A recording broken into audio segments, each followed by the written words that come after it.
Добрый вечер, дорогие друзья! Мы начинаем серию передач с Гуной Манджари. Наши беседы с ней около камина. Мы стартуем в такое не совсем обычное для благостных людей время. Сейчас идет вовсю коридор затмений. Но мы набрались смелости и решили показаться перед вами в этот такой непростой астрологический период. Надеюсь, что вам понравится. Если понравится, поддержите нас. Если у вас есть какие-то вопросы, мы будем рады.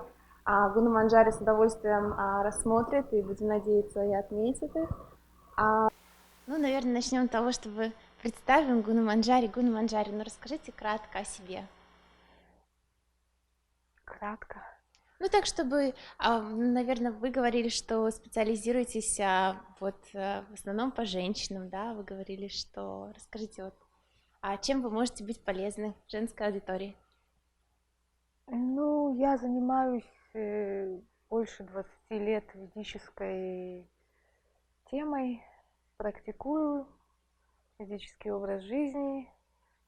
Сейчас очень много говорят про веды, я думаю, нет смысла еще раз повторять это все, но во всяком случае есть и теория, и какая-то практика, и поэтому чем больше живу, тем больше практикую, тем больше убеждаюсь, что это все работает. И, как говорил Карл Маркс, основатель марксизма-ленинизма, он говорил о том, что практика – это критерий истины, поэтому сейчас очень много разных знаний, и которые много очень разной информации, и люди спрашивают, как разобраться, как понять, что твое, что не твое. А разобраться можно только путем практики. Пока ты не начнешь практиковать, то и знание, оно не будет открываться. Поэтому, так как есть какой-то опыт на протяжении какого-то ряда лет ведической культуры, философии, образа жизни, то есть определенное понимание, есть определенная вера в эти вещи. Я думаю вообще, что я бы и мужчинам могла быть полезна тоже. Мужчин тоже приглашаем, значит.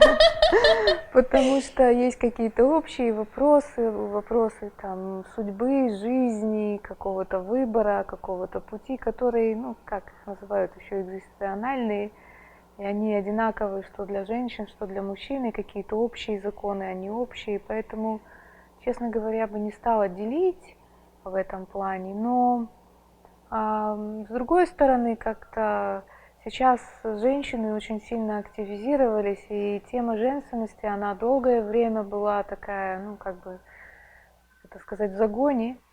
То есть у нас была общая психология, общее обучение, мальчики, девочки и все такое, в общем-то. И даже современная психология, она только в последнее время стала гендерной, то есть разделяться на мужскую, женскую. Этого никогда не было, и женщины, они испытывают огромный дефицит узнать о себе, узнать о каких-то своих особенностях. Такая ниша образовалась. Гуна, с чем чаще всего приходят женщины? О чем молчат женщины? О чем молчат женщины? Разные вопросы, но часто они спрашивают, как быть счастливой, как понять свои желания, кто я. То есть женщинам тот вопрос, с которым они приходят чаще всего, это контакт с собой, понимание себя. То есть какие-то такие вопросы, моменты, что ли, где-то и самоосознание, и понимание своей природы. И я думаю, что это основной момент для женщин, потому что если у нее есть контакт с собой, со своей природой, понимание себя, то она может строить отношения с другими людьми через такое, Контакт с собой. У нас, вроде, получается, у нас есть тема контакт с собой. Гуна, а для чего важен контакт с собой? С чего начать? Как почувствовать, что контакта у меня нету, например? Вы подняли такую тему. Я тут для этого и сижу. Такая глобальная тема, как понять, что... когда человек, прежде всего, когда у человека есть контакт с собой, он удовлетворен, она удовлетворена, И она не нуждается, как это сказать, в большом количестве подтверждений, что она любима, что она нужна, что она Вот это должна... очень важная тема. Да, что она должна как-то То вот... есть женщина в контакте с собой не пишет по 20 смс в день, да? А ты любишь, а ты где, а ты Да, что? где-то Да? так, где-то так. Ей не нужно очень много подтверждений из внешней среды, что вот она существует, что она есть, что ее любят. Ух То есть ты. она получает через это состояние очень много, скажем так, независимости. Потому что мы говорим, Звучит что очень хорошо. да, и свобода. Это то, к чему мы все стремимся. Мы стремимся к независимости и свободе, быть, ну, скажем, гармоничным взаимоотношениям могут только два свободных человека. То есть если нет вот этой зависимости от того, что, ну, вот от того, что другой обо мне скажет и думает. Потому что когда нету контакта с собой, что происходит? Человек, он себя не чувствует. И поэтому, чтобы почувствовать себя, ему нужны вот эти постоянные взаимоотношения с другими людьми.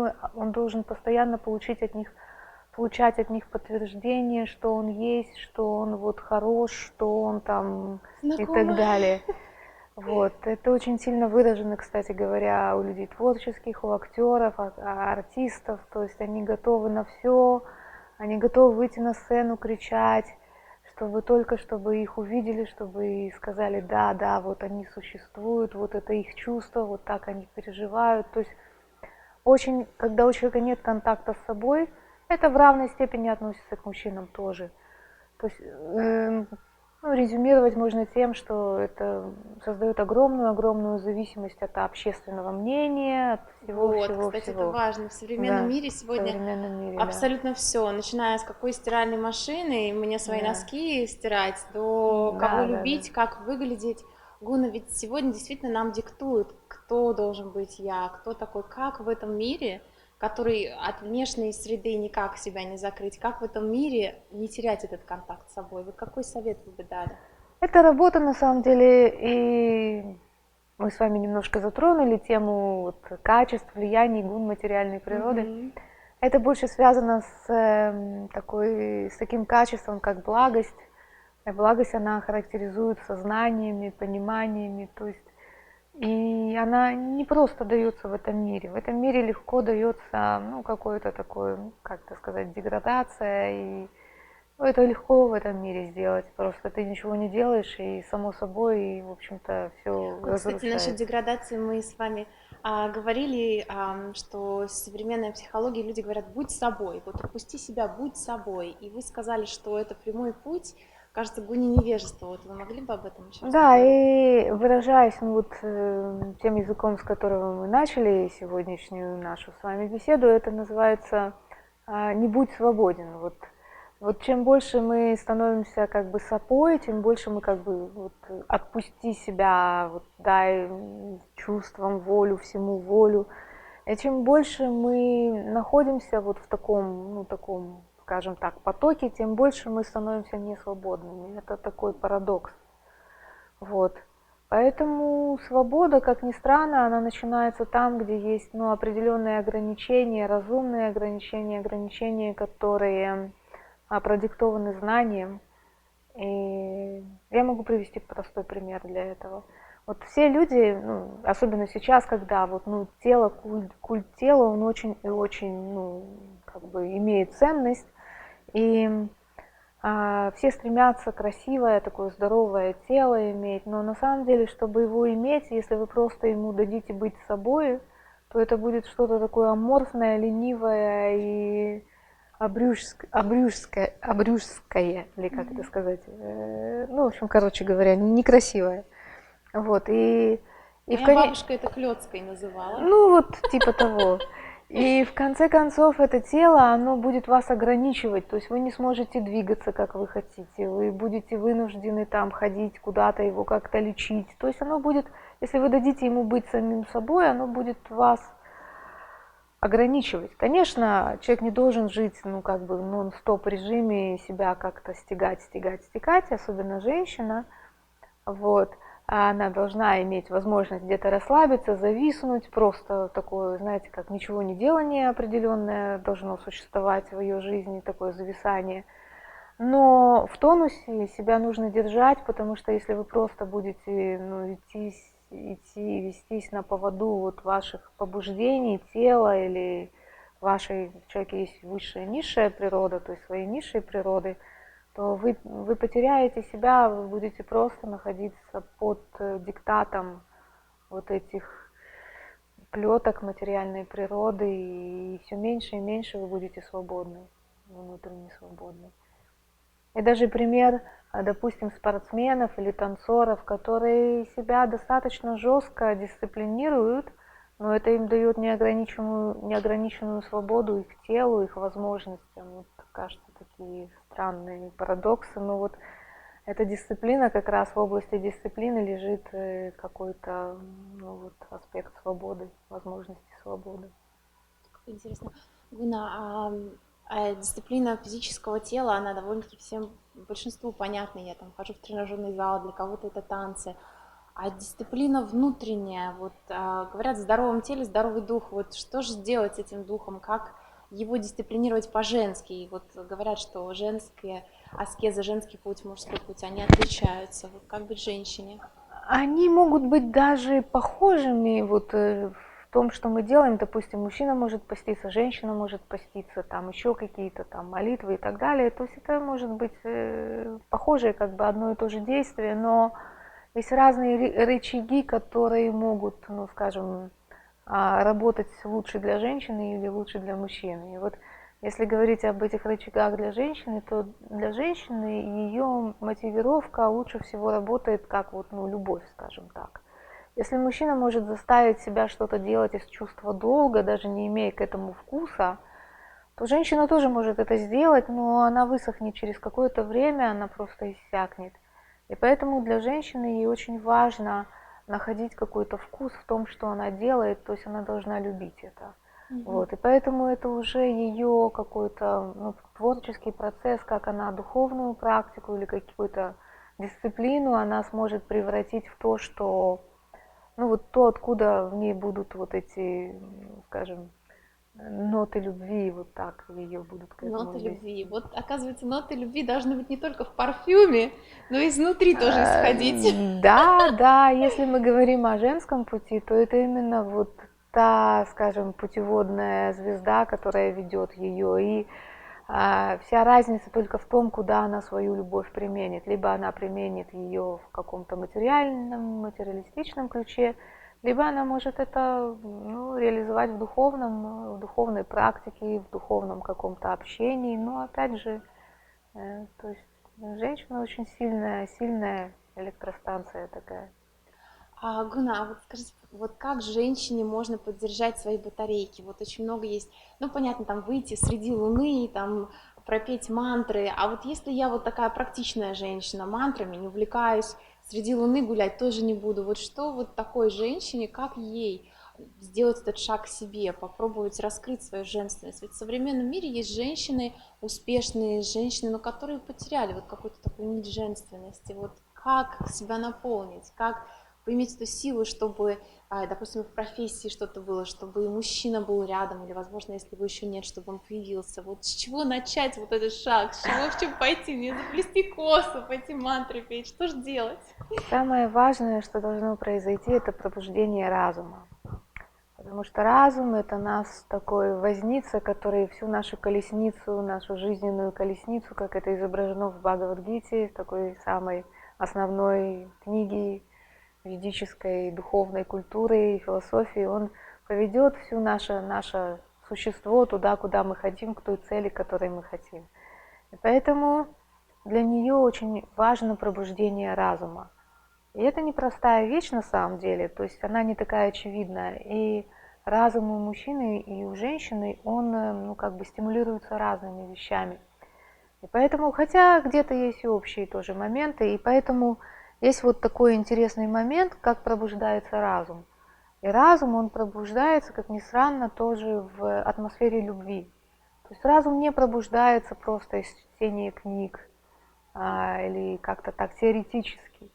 Для того, чтобы пробудить разум и даже свою природу, чтобы пробудить женщине, во всяком случае, ну, как-то ее реанимировать, познакомиться с ней, это тоже эквивалент разума в ее случае. То есть очень важна атмосфера любви, чтобы она поместила себя там, где вот есть вот эта атмосфера, где к ней есть эта атмосфера. И это могут быть старшие люди. Обычно вот какая-то материнская любовь, она очень хорошо пробуждает в нас аспект разума, аспект понимания своей природы, где мы можем почувствовать себя, ну, вот таким маленьким, которого любят. Вот. И это не от возраста зависит людей, с которыми мы общаемся, то есть это должны быть какие-то старшие. То есть эти люди, они должны быть старше, либо духовно, даже по возрасту могут быть старше. Вот. Но если у них к нам есть какой-то вот, ну, такой материнский аспект, вот, и вот мы должны себя поместить в ту атмосферу, как ни странно, где нас любят. Вот. И там мы можем свою природу понять, почувствовать, услышать и Гуна, мы разум как-то с пробудить. вами говорили, что к религии, к вере приходят, ну не приходят, так сказать, скажем так, чтобы никого не обидеть, но от хорошей жизни не приходят. Люди приходят, которые столкнулись с чем-то, да, им нужна какая-то поддержка, сила. То есть как приходят люди, мы говорили с вами об этом, что после каких-то сложностей.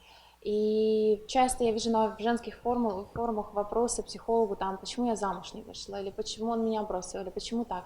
И часто ответы психолога, это надо смотреть, нужно рассматривать частный случай. Я тоже, наверное, исходя из того, что по себе помню, когда я начала искать какие-то ответы, что когда были какие-то сложные периоды. Вот, допустим, если мы сейчас исходим, что смотрит человек, которому сложно, вот он вот ищет в интернете ответы на вопросы, допустим, старших рядом нет, так не повезло, что или есть, но они не оказывают вот такого вот более благостного воздействия, да. Что вот, если бывала бы возможность обратиться к человеку, у которого сейчас какие-то сложности, вот чем бы вы помогли, вот если бы этот человек сейчас вот здесь оказался, вот как можно помочь дотянуться вот до тех людей, которые сейчас вот по ту сторону экрана, чем-то сложно, Ну, наверное, я закрутила, ну нет, как-то ничего, попробуем. я поняла, о чем вы спрашиваете. Ну, человек должен, во-первых, для себя понять, прежде всего мы должны понять, что нам это надо, что мы этого хотим.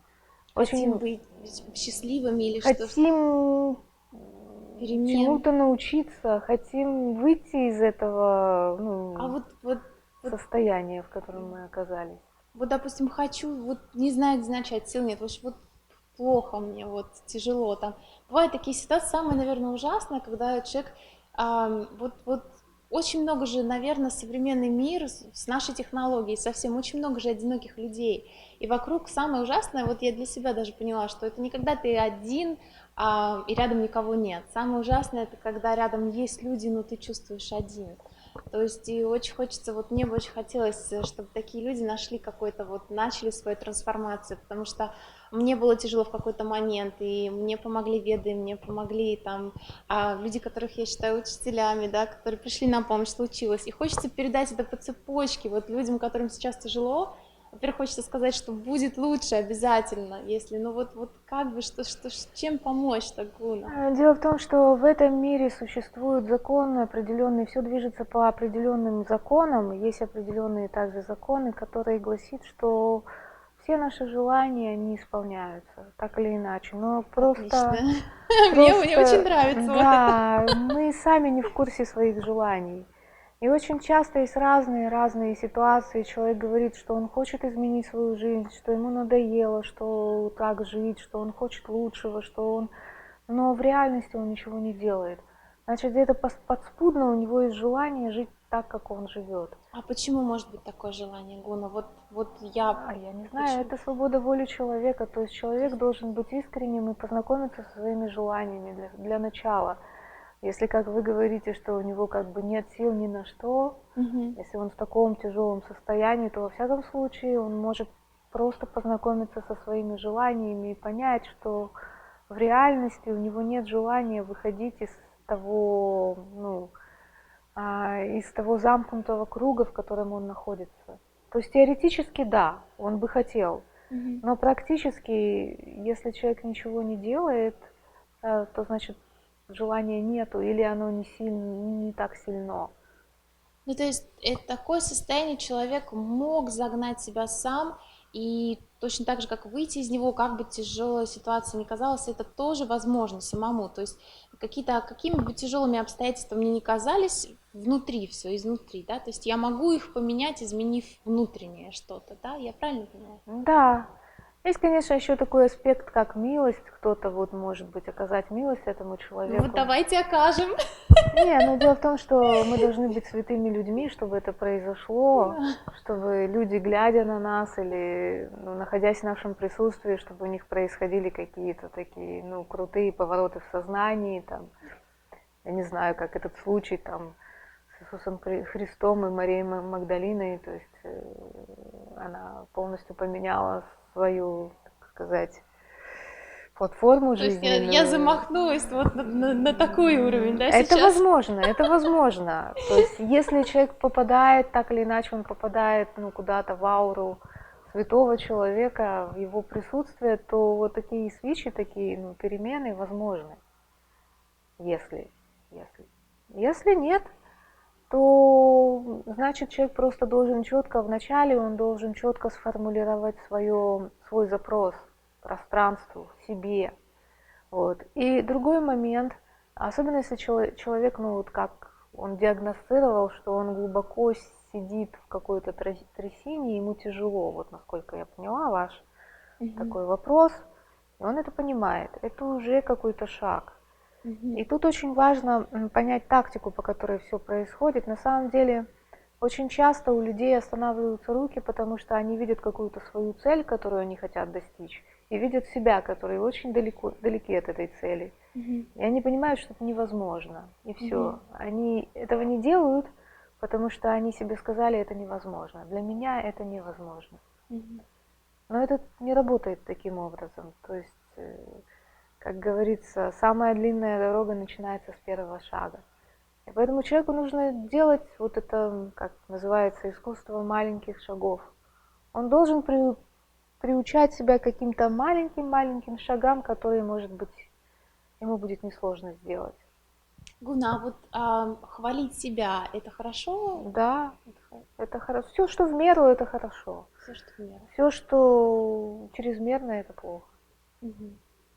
А вот я недавно тоже из лекции слышала, что раньше, по крайней мере, несколько лет назад, говорили, что цели ставить нужно четко, то есть не просить чего-то там непонятного, там вот я хочу там, вот я хочу, чтобы у меня 100 рублей было, вот прям представляйте себе эти 100 рублей, то есть не для чего, то есть недавно я слышала такое, что люди, когда себе ставят такие цели четкие, как вот учили, да, их легче добиваться, они забывают самого главного – счастья. Гуна, как правильно ставить себе цель? Ставить себе цель «я хочу быть счастливым» или ставить цель добиться чего-то, выйти замуж, создать семью? А какая цель вот такая, которая правильно как? Глобальный вопрос. На самом деле, есть цели глобальные, то есть есть стратегия и тактика. То есть есть то, что мы хотим добиться как бы стратегически.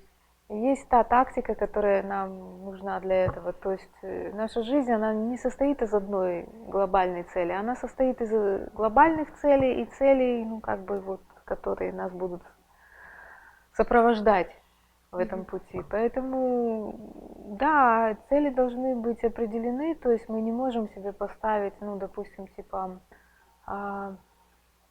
я хочу наполниться безусловной любовью, любить все в мире и всех в мире.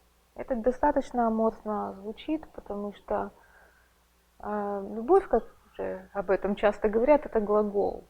Вот. И поэтому, если ты хочешь этого, начинай что-то делать. Потому что тут опять же есть две крайности. Либо человек, он находится в такой теоретическом, я не знаю, как это называется еще, визуализационном каком-то состоянии, что-то себе мечтая.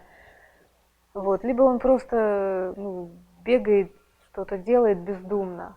Поэтому истина, она посередине, то есть человек должен ставить какие-то конкретные цели, он должен иметь какую-то высокую цель в соответствии с его жизненной философией. Для этого он должен сформировать для себя свою философию, это тоже очень важно. Сейчас очень много есть источников, где можно почитать о цели человеческой жизни, обо всем нашем творении, что и как это происходит. И человек должен как-то определиться в этом. Вот. И после этого он может ставить себе какие-то тактические цели, что ему нужно на данный момент. Потому что жизнь, она не одноплановая, она многоплановая. Там есть очень много планов. И на каждом из этих планов у нас может быть какая-то своя цель. Их надо ставить. И после того, как мы поставили цель, нужно, то есть, как говорится, в таком известном когда-то произведении «12 стульев», там Эллочка-людоедочка говорила: не учите меня жить, лучше помогите материально.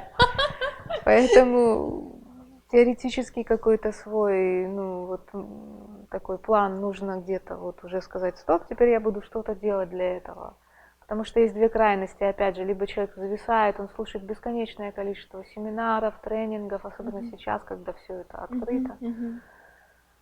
И это в такое, как это сказать, это такого рода происходит самоудовлетворение. То есть уму приятно, все-таки это такое все как бы благое дело, и уму приятно в этом во всем находиться. Вроде ничего делать не надо. Да, уже. и вроде уже как бы так хорошо. Да, и он слушает, как достичь ему всех высот, и ему уже от этого хорошо. И это неплохо. Это должно быть, и человек должен слушать, он не должен быть просто, бездумным таким деятелем.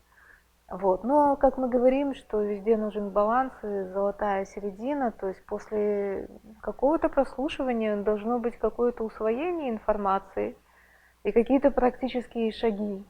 Пусть даже не глобальные, но реальные, практические, материальный, так сказать, аспект должен обязательно подкреплять все эти теоретические поиски, реализации, познания. Как ни крути, материальная реальность все-таки придется действовать на ее уровне тоже. Никак иначе. Мы все воплощены здесь в телах, и мы здесь окружены материальной природой, поэтому это для нас определенный такой инструмент.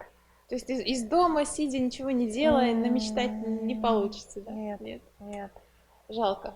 Даже приходится есть даже такое как бы сравнение, тоже ведическое, оно где-то в священных писаниях говорится, что это подобно тому, как одну колючку извлекают при помощи другой. Также мы, при помощи этой материальной природы, которая нас окружает, в которую мы погружены, мы поднимаем свое сознание из нашего такого материального такого опутывания, невежества и так далее, при помощи тех же инструментов, которые нас и опутывают. Вот так это работает. Мы с вами говорили, и вы чуть раньше сказали, что гуна, я, например, не знала, может, не все знают, то есть 3 гуны, да, благость, страсть, невежество, и Гуна Манджари сказала, я четвертая. Да, вы четвертая. Есть благость, страсть, невежество, а есть просто Манджари гуна. И вы сказали, что гуна — это веревка, да, с санскрита переводится как веревка. Что она опутывает. То есть для меня это было открытие, что гуна благости у меня ассоциировалась практически с какой-то свободой, а нет, это тоже такие путы, но путы хорошие, да, то есть... Есть такая история, тоже ведическая, которую рассказал Вадим Тунеев, притча о гунах. И эта история, она звучит таким образом, что один раз один человек пошел в лес, и там его схватили 3 разбойника. Значит, первый его связали, то есть, они его все связали, там привязали, все, и они решают, что с ним сделать. И один говорит: что с ним сделать, убить его и все, что еще можно с ним сделать. Другой сказал: не, зачем мы будем его убивать, все-таки это некрасиво, давайте мы его просто здесь связанного оставим, он и так умрет. Сам умрет. Не будем тут причастны к плохой карме. Вот, и, в общем, и все. В общем, они так порешили, оставили его там в лесу связанного и ушли. И через какое-то мгновение, через какое-то время к нему возвращается третий разбойник. Он его развязывает и говорит: вот иди там в том направлении, там твоя деревня. Ну, тот возрадовался, говорит: ну, идем со мной, я тебя там познакомлю со своей семьей, я тебя там накормлю, награжу, ты меня освободил. Он мне сказал: не, я с тобой не пойду, я разбойник, меня накажут.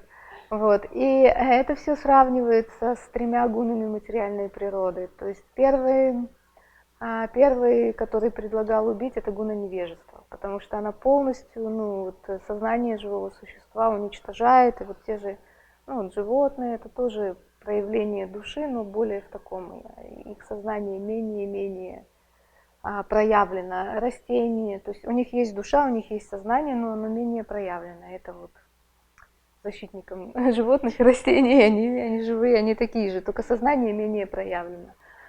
Второе – это гуна страсти. То есть там есть уже какое-то понимание, но она связывает, она не убивает, но она связывает. Есть вот гуна благости, то есть это знание, она развязывает человека, оно развязывает человека, он, разбойник, развязывает человека, указывает ему путь, но дальше с ним не идет, потому что это тоже веревка, и человек должен дальше двигаться, ну, выйти за пределы гуны благости. То есть выйти Ну вот, прежде чем выйти за пределы гуны благости, я думаю, что многим женщинам интересно, как выйти замуж. Так вот резкий такой переход, и вот многие там девушки, которые у меня подруги не замужем, они, ну, их это интересует, почему, как выйти замуж, что, познакомиться, то есть, и чаще всего уже кто-то есть на примете, да, наверное, то есть, Гуна, какие ошибки чаще всего делает женщина на первых этапах, которые, возможно, стоят ей вот этих отношений? Ошибки, ну, основная как бы ошибка, которую, ну, я замечала, что происходит, у женщины низкая самооценка, то есть у нее нет контакта с собой, и вот как мы уже с вами говорили в самом начале, что она пытается заработать любовь, она пытается как-то вот мужчину, да, или угодить, или как-то она ведет себя, ну, она движима страхом. Вот это может проявляться по-разному. То есть у нее нет веры в себя, нет веры в свою судьбу, нет веры в то, что мир добр и так далее. То есть и она пытается заработать любовь. Она боится. И это вот порождает массу определенных ошибок, и она теряет себя, она теряет свою естественную привлекательность. А привлекательность — это то, что магнит определенный, который вот эти отношения притягивают и связывают. То есть она теряет свою силу таким образом, пытаясь как-то вот заработать любовь, пытаясь удержать, пытаясь как-то, ну вот. То есть, что бы ни случилось, в начале отношений нужно знать себе цену и не угождать другому человеку. Знаете, да, опять же, все нуждается в присутствии разума, потому что очень многие, они интерпретируют знать себе цену как то быть стервой, что называется. О, кстати, да, есть даже книги, издания, да, рекомендуется. Знать себе цену. Но этот страх, это тот же страх, это та же неуверенность, только с другой. Сбить сбоку. Да. Вот. А знать себе цену — это быть, ну, в здоровом состоянии этого слова. Это быть нормальным человеком, у которого есть, ну, как это сказать, эмпатия или сочувствие к другому живому существу, который не пытается что-то доказывать всем окружающим болезненным образом. То есть это совершенно нормальное, здоровое, такое адекватное поведение. Женщина, любая женщина, она изначально, она привлекательна, как нет некрасивых цветов. Все цветы, они красивы, каждый по-своему, каждый имеет свое какое-то вот, ну вот, художественный замысел. Также любая женщина, она в своем начальном состоянии, она вот такой цветок. И поэтому ей просто нужно стать самой собой, и тогда она привлечет, ну вот, своего, не знаю, кого, садовника или почитателя, который будет Гуна, а за ней садовники следить. сейчас тоже пошли, у них свои страхи, свои, то Да, есть, садовники и не тоже. всегда садовники там приходят и говорят там, можно ли с женщиной первой знакомиться с мужчиной, если можно, как, какие есть, вот, то есть разная же психология, Вы а, знаете, да, у меня целая книга на этот счет, она как называется «Я бы на познакомиться. ней женился». Вот. И там об этом все очень подробно описано, вот как первый или второй или третий, как подходить. Но если в общем говорить, то ну вот такой подход, он не, как это сказать, не совсем ну такой экологический или естественный. То То есть есть первой женщине вот это вот стереотип уверенной женщины пошла, увидела, победила, не работает. ну, это образ охотника. Охотник Ага. это мужская ипостась. То есть мужчина, он охотник, он, ну, нигде не... То есть это как бы такой фарс, когда женщина, она преследует мужчину. Это Мгм. никому не надо, даже А самой женщине. А вот как, ну, бывают, наверное, ситуации такие, когда женщина может как-то сама завлечь мужчину, но ощущение у мужчины будет, что все-таки он сделал первый шаг. Есть ли какие-то женские такие уловки, чтобы вот так привлечь, но в то же время, чтобы охотился мужчина? Это очень искусно, и опять же, я боюсь давать какие-то общие, ну, такие ответы да или нет, потому что иногда это может быть просто манипуляция, которая действительно может его привлечь, и она действительно может его там окрутить и так далее. Поэтому тут вот тонко все. Мгм. Действительно, она должна понять, она должна дать понять мужчине, что она доступна Заинтересован, для, доступно. ну, в хорошем А как это понимании. делает женщина в благости, что она доступна мужчине, как... Ну, вы опять затронули целый пласт. Вот. На самом деле все находится в нашем сознании. Если в ее сознании есть такое, ну вот радостное состояние радостного принятия того, что дает ей судьба, если там нету каких-то тяжелых обид, претензий к мужчинам, что вот они все козлы или вот что-то такое вот тяжелые какие-то сценарии не тянутся за ней. Мгм. Если она просто находится в таком радостном состоянии внутреннем, и она доверяет Вселенной, доверяет миру, если у нее, опять же, нет, внутренне у нее нет ни уважения к мужчинам, ни уважения к женщинам, Мгм. если вот, ну, вот внутреннее состояние у нее такое, как цветок привлекает пчелу. Он просто благоухает, он просто красивый, его Вот. просто видно. То же самое и женщина. Она должна быть просто красивой, она должна быть просто благоухать, я имею в виду внутренний вот такой вот Быть правильно заметной, да? То да, есть такой. настроем и быть там, где ее могут заметить. То есть, если она сидит у себя дома, красивая, благоухающая, то не Не факт, прилетит. Ну, да. разве что Карлсон, возможно, Ну, какой-нибудь с крыши. Карлсон, да. У него, по-моему, там другие предпочтения были в жизни. Он за банкой варенья только что. Да, кстати, многие мужчины, я вот знаю, которые за банку варенья намного готовы до сих пор. Ну, это уже, да, это уже такие вот Карлсоны, которые устроились в жизни. Вот.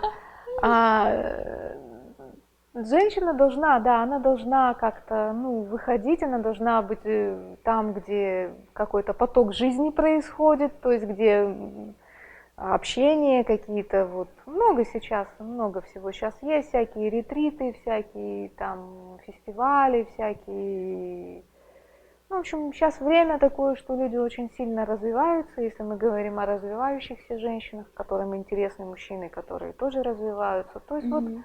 где-то вот в таких обществах она должна находиться, она должна быть приятной, она должна быть, ну, скажем так, хорошие отношения строить, помогать как-то старшим, как-то вот они тогда будут о ней заботиться, то есть как-то вот это все начинает вращаться, если женщина, она правильно То себя... есть набрасываем на себя гуну благости, напитываемся и идем светить. Да, только без гуны страсти. Только без...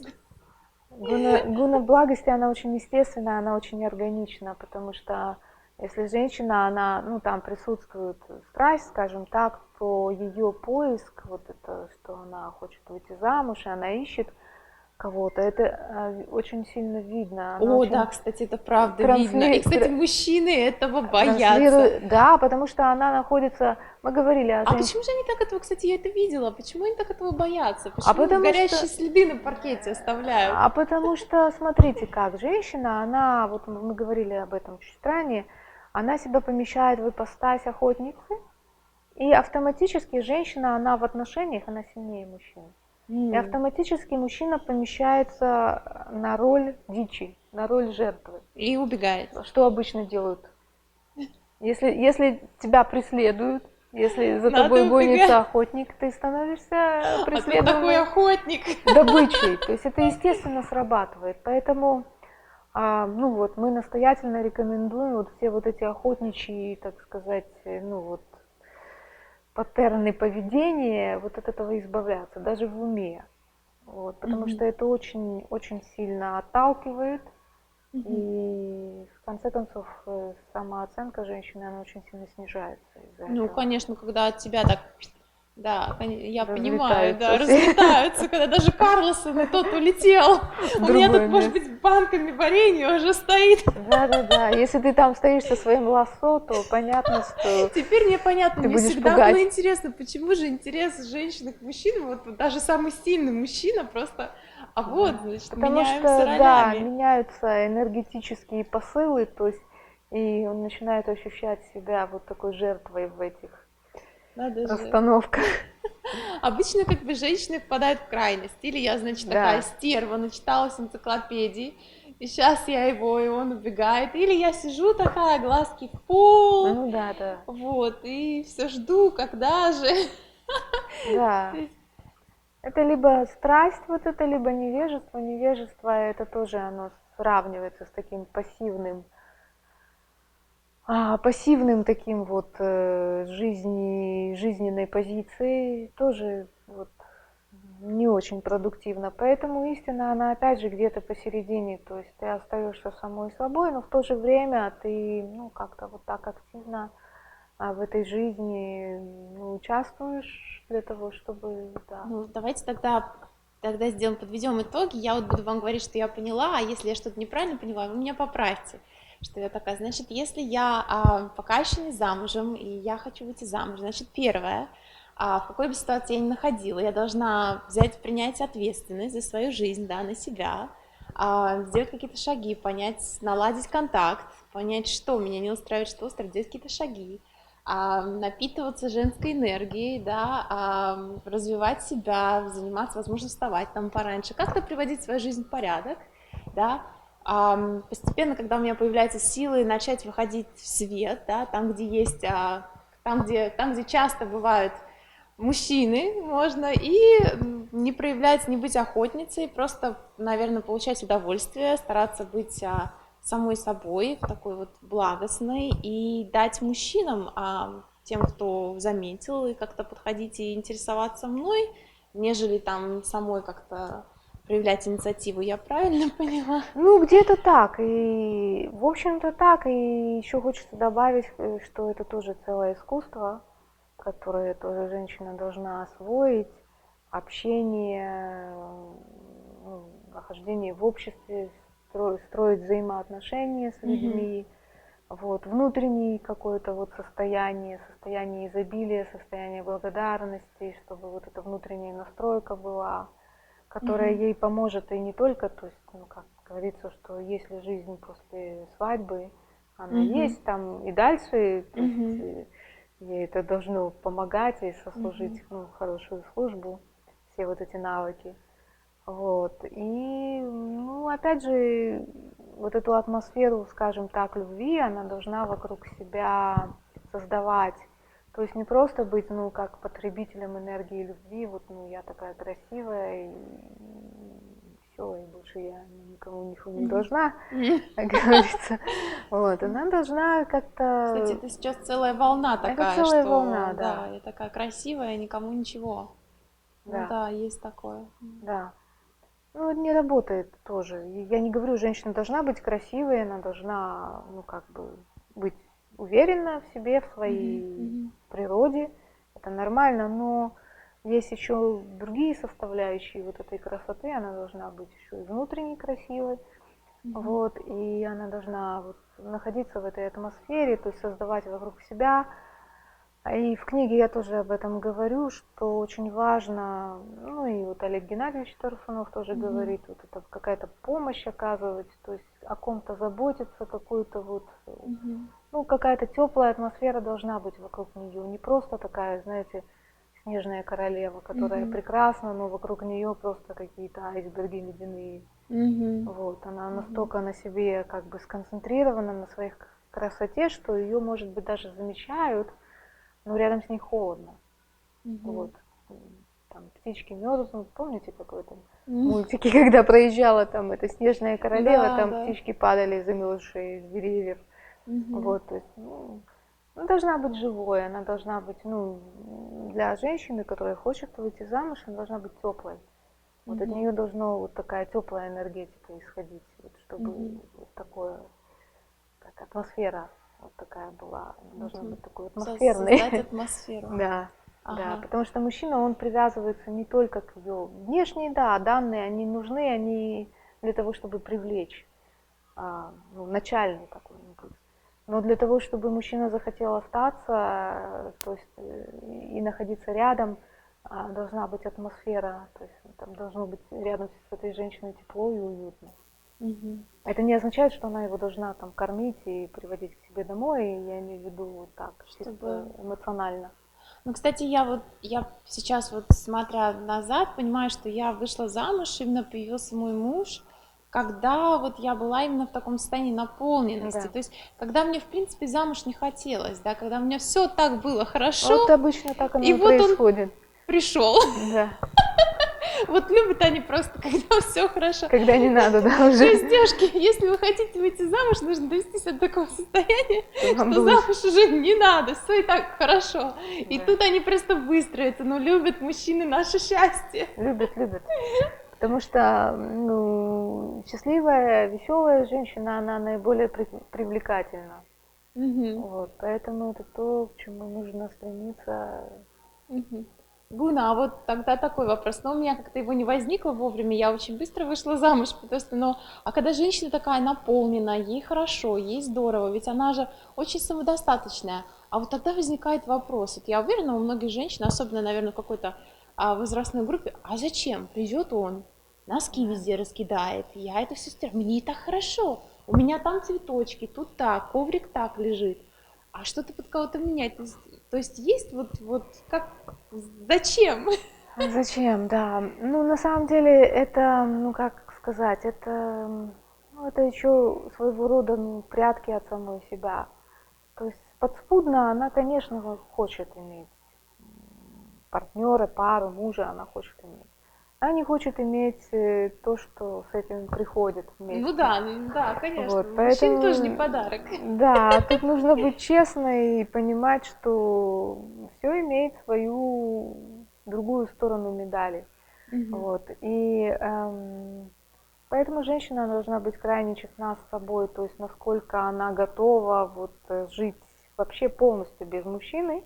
Если все-таки она понимает, что есть такая необходимость, то она должна быть готова принять и другую сторону медали, потому что, ну, мы все имеем две стороны, она тоже имеет две стороны медали. Ну да. Вот, да. Поэтому и тут важно понимать, что, ну, женщине может быть хорошо так. Ну, пока она в каком-то таком комфортном состоянии, она достаточно привлекательна, молода и так далее, но это все уходит, и она должна понять, готова ли она быть там, ну, допустим, какой-то одинокой старухой или еще. Если она, ну, в общем-то, не находится на какой-то высоком духовном уровне, тогда человек, он никогда не бывает один, он вместе с Богом, там, со святыми какими-то людьми, то есть связь эту ощущает, я говорю об этом. Я говорю о вот, ну, обычном таком состоянии. Вот.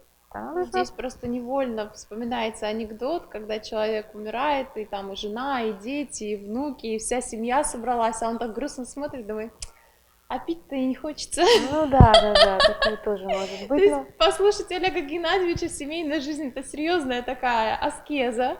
И я, значит, всю жизнь аскетирую, а потом, возможно, мне не захочется пить. То да, и есть есть какой смысл был содержать всю эту Да, особенно для мужчины, команду? как бы, да. Но дело в том, что да, но у нас есть много плюсов, которые мы получаем, но мы не привыкли этого отмечать, об этом говорить. То есть минусы, они более заметны в семейной жизни. Мгм. Это один момент. Другой момент, что человек не развивается в одиночестве, то есть он становится все более и более эгоистичным. Ну да. Вот, поэтому есть это, ну, как бы опасность. Да, Мгм. есть какие-то миссионеры, есть какие-то люди, которые, у них нету семьи, но весь мир их семья. Мгм. То есть не потому, что они одиноки, потому что они не хотят себя ограничивать несколькими человеками, они служат миру. Мгм. Это тоже так. Но вообще путь вот сам по себе, ну вот такой одиночество или маргинальный путь, ну, как он называется, ну, это достаточно сужает сознание, он ведет к определенного рода деградации, потому что а, мы, мы никто не одиноки по своей сути, мы нуждаемся. Мы нуждаемся в других людях, мы нуждаемся там в высших живых существах, которые нам от которых мы зависим в плане воздуха, воды и так далее, согласно ведической философии. То есть мы получаем, понимаете, мы получаем очень много, и когда мы не хотим никого рядом с собой иметь, и мы боимся ему что-то давать, то у нас формируется некое такое, ну, сознание паразита. Это не самый хороший сценарий Это жизни. точно. Поэтому нужно учитывать эти вещи в себе тоже, что не все, что приятно и хорошо, хорошо на самом деле. Есть какие-то. Это факт. А у кого-то слышала тоже из лекций, говорили, что по большому счету все приятные и хорошие события, они ничего потом за собой не привели, одни разочарования, а вот именно такие какие-то сложные моменты, они вот вели к трансформации, да, к какому-то шагу, то есть было за что. Да, и саму по себе характеристика гуны благости, как она описана в Бхагавад-гите, она характеризуется, вначале она горькая, потом сладкая. То есть какие-то аскезы, какое-то преодоление, а потом результат ты получаешь в виде сладких плодов. Здорово. Гуна, То есть если кому-то сейчас очень горько, это хорошо, значит вот-вот будет ну, сладко. если только он не в невежестве, потому что гуна невежества, она и вначале горькая, и потом горькая. Вот. А гуна страсти, она вначале сладкая, потом горькая. То есть, поэтому вот так все в мире как бы, ну вот оно интересно так упаковано. Мгм. То, что на этикетке, не обязательно означает, что это то, что внутри. Чаще всего так. И мы даже на этикетку и смотрим, Ага. привлекаемся, а потом. Мгм. Вот.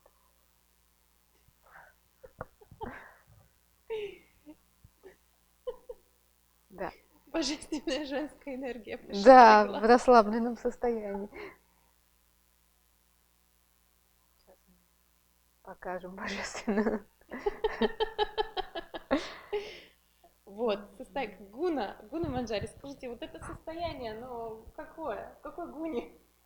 Ну, оно иногда нужно, то есть иногда нужно так полежать, вот так есть чему учиться, вот так просто расслабиться, да, и вот так полежать. Очень хорошо иногда так. Женщине нужно раз в день вот так как-то, Вот вот так, так, да? То да, есть, ага. учиться. Но целый день, это, конечно, Целый день вот нет. только для нее нормально. Да целый день даже она так не лежит, я хочу сказать. И у нее есть явно вот, ну, лишний вес, да, по-моему, она Ну, немножко ну вообще больше. говорят, что это стандарт породы А, такой, как окей, бы. извините, пожалуйста. Большой собаки должно быть много. Хорошо, зато вот улыбка у нее такая, видите? Да, она Хорошая. гуляет много со мной по природе, набирается женской. А вот, У кстати, нее хороший характер, вот могу сказать. да, у То нее есть хороший. она такая, да, очень принимающая, любящая душа. А вот я слышала, что отдыхать хорошо в субботу, говорят, жизнь продлевает. Это правда? То есть вот в таком вот расслабленном состоянии особенно хорошо в субботу. Гуна, вы вообще верите, вот сейчас очень много информации, вот джойтишь, и люди увлекаются, то есть есть лунные затмения, есть в субботу хорошо поспать, в понедельник хорошо под луной погулять, то есть во вторник там хорошо, не знаю, там помедитировать, то есть Поругаться. поругаться, да, вот во День вторник, да? Марса. Да, марсианский день, если какой-то конфликт. Ам,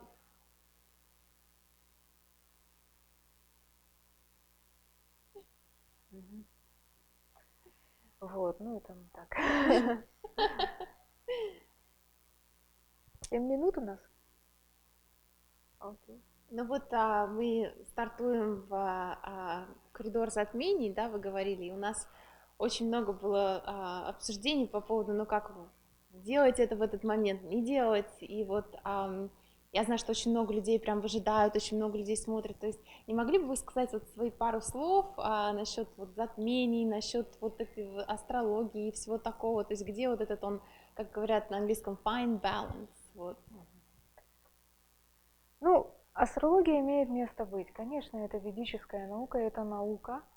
Вот. И это очень точная наука, и она, конечно, требует к ней такого подхода научного. Вот. Но сейчас астрология очень сильно распространена, и она дается в разных интерпретациях, и она дается, ну, вот. Поэтому я бы, конечно, учитывала астрологию, но не всегда бы учитывала интерпретации, которые даются. Это очень сложно. То есть для того, чтобы понимать все вот эти законы, по которым все происходит, а астрология это, ну, как раз вот эти те законы, по которым происходят в материальном мире процессы, нужно быть ученым.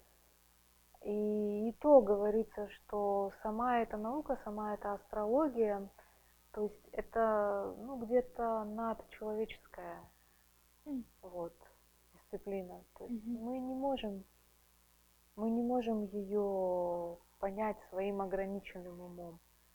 Вот. Поэтому тут важна практика, важна мантры, молитвы, чтобы человеку помимо изучения астрологии развивалась интуиция, и чтобы он понимал, как правильно использовать это, а не просто, ну, вот как-то вот так.